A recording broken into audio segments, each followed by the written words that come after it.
राजधानी दिल्ली से करीब 2000 किलोमीटर दूर भारत के ही एक राज्य मणिपुर में बीते 3 महीने से हिंसा की घटनाएं सामने आ रही है। 4 मई 2023 सोशल मीडिया प्लेटफॉर्म ट्विटर से एक आपत्तिजनक वीडियो वायरल होता है जिसमें एक मैतेई भीड़ द्वारा कुकी समुदाय की 2 औरतों को निर्वस्त्र करके घुमाया जाता है, अभद्र व्यवहार किया जाता है और बाद में उनके साथ रेप भी किया जाता है।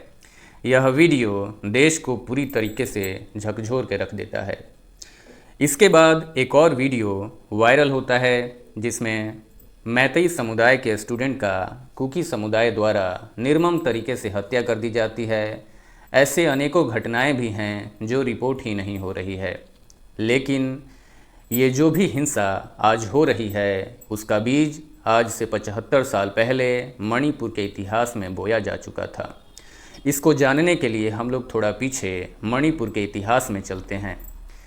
11 अगस्त 1947 मणिपुर के महाराजा बुद्धा चंद्रा ने भारत सरकार के साथ इंस्ट्रूमेंट ऑफ एसेशन पे साइन किया था।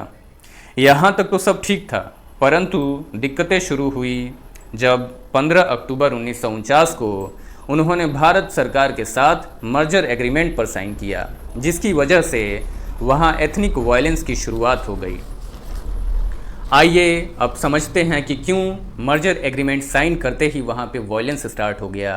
इसके लिए हमें ये देखना पड़ेगा कि मणिपुर राज्य में कौन कौन से लोग रहते हैं, उनकी इच्छाएं क्या हैं। ये मणिपुर राज्य है, इसमें मेनली 3 समुदाय रहते हैं। पहला मैतेई समुदाय जो पूरी जनसंख्या का 53% है और वो हिंदू हैं और अपना अलग स्टेट चाहते हैं।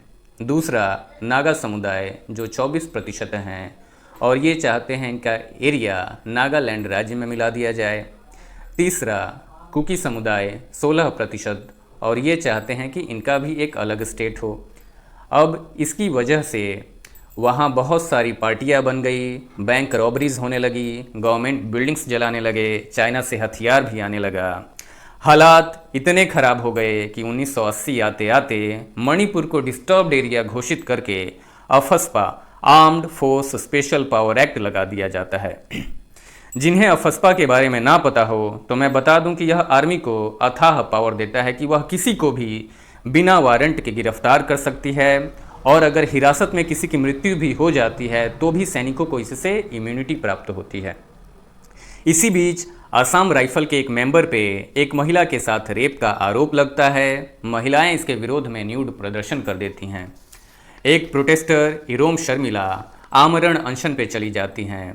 2004 आते आते अफस्पा को हटा दिया जाता है। ये तो रहा मणिपुर का इतिहास।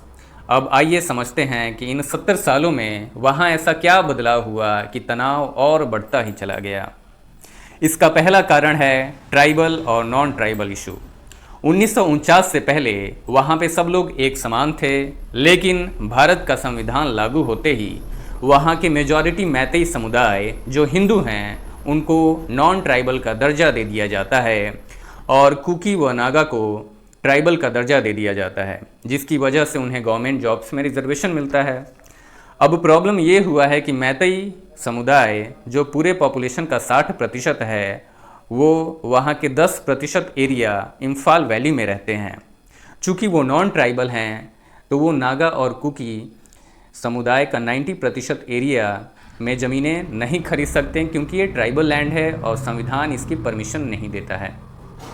लेकिन ट्राइबल लोग कुकी और नागा समुदाय के जो इम्फाल वैली में अपनी ज़मीन खरीद सकते हैं, इसकी वजह से भारी तनाव पैदा हो गया है। दूसरा कारण है हिंदू वर्सेस क्रिश्चियनिटी।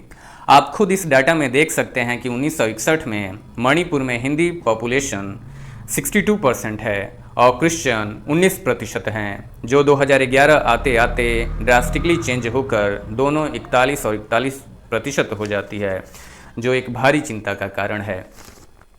लेकिन इसका ट्रिगर पॉइंट आता है 19 अप्रैल 2023 जब मणिपुर हाई कोर्ट ने ऑर्डर दिया कि स्टेट गवर्नमेंट को कि क्यों ना मैतेई कम्युनिटी को भी एसटी लिस्ट में ट्राइबल कैटेगरी में डाल दिया जाए, जिससे कि उन्हें भी रिजर्वेशन का फ़ायदा मिले और वो भी ट्राइबल लैंड्स को खरीद पाएँ। लेकिन इसी के विरोध में वहाँ पे प्रदर्शन स्टार्ट हो जाता है, जो देखते ही देखते हिंसक रूप ले लेता है और अब तक इसमें 160 से ज़्यादा लोगों के मारे जाने की खबर है और सरकार को भी समझ नहीं आ रहा है कि इसको कैसे रोका जाए, इससे कैसे निपटा जाए। उम्मीद करते हैं कि यहाँ पे जल्द से जल्द शांति स्थापित होगी और लोगों को न्याय मिलेगा। धन्यवाद।